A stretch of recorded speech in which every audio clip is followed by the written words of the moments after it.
Ini namanya laksan Palembang. Kuahnya kental. Nah, rasanya jadu.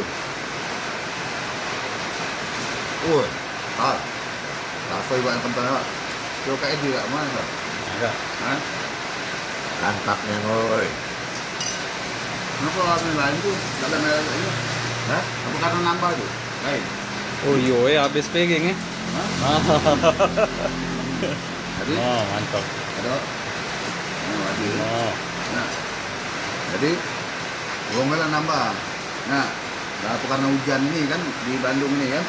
Aku nak bungkus bawa balik. Nah, Jadi rasanya ini, woi.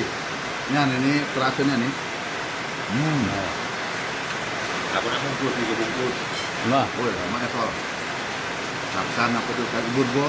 Tinggal Palembangnya tol. Kalau pempek banyak. Oh. Oke.